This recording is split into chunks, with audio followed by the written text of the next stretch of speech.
Daw reunion sa Banggihimo sa pipila ka magbanay dihang mibisita sa ilang mga minatay sa pipila ka sementeryo sa Davao del Sur. Atong sayro ng katikaran sa mga pampublikong sementeryo sa pipila ka lungsod sa mga probinsya. Pinaagi sa report ni Argel Relator live. Argel.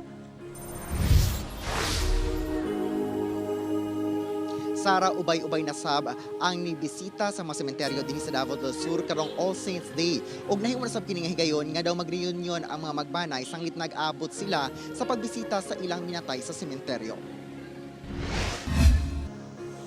Sa public cemetery sa Barangay Zone 1 dinhi sa Santa Cruz, Davao del Sur, dunay mga sayo nga may bisita sa ilang minatay.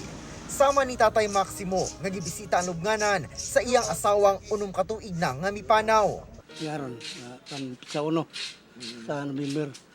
Mga kasagaran na mo kuan na nagkut. Sa mismong Santa Cruz Public Cemetery sa Barangay Tuban, dunay mga miadto sa sementeryo nga nagdagkot lang og kandila. Sanglit wala na sila mahibalo kung asa nakalubong ang ilang minatay.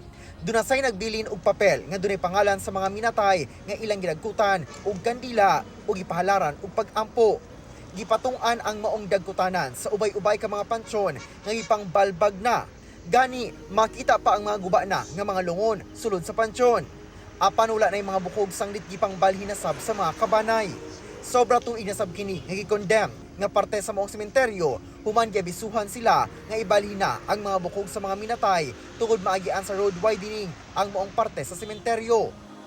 Sa Bansalan, luyos sa naglagiti nga kainit sa adlaw, ubay-ubay ang miduaw sa ilang minatay sa Bansalan Public Cemetery. Sagad kanila, mga magkabanay, nga daw nahimong reunion nila ang dungan nga pagbisita sa ilang mga minahal sa kinabuhi nga gilubong sa maong sementeryo.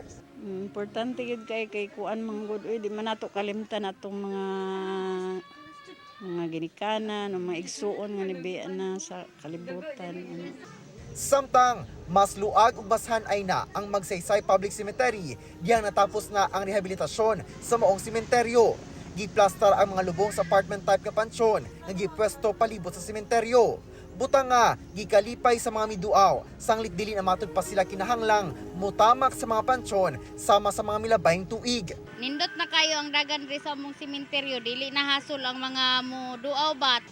Hugot sab ang seguridad sa mga sementeryo sa Davao del Sur. So far sir, sa karon sir wala tayong mga natala, mga insidente sir, no.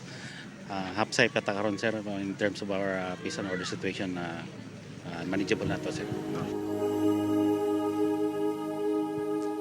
Sara, ani akita karon sa Bansalan Public Cemetery kung asa ato kamatikdan nga nagsing-abot gihapon ang mga kabanay nga boto bisita sa ilahang mga minatay no karong hapon. Sanglit na si mga musuleyo kung asa sila maka-standby karong gabi. Ug Sara, gilauman nga sa All Souls Day ugma kana mas daghan pa ang mo bisita dinhi sa sementeryo. Mao ka ang latest gikan dinhi sa Bansalan, Davao del Sur. Balik nimo Sara.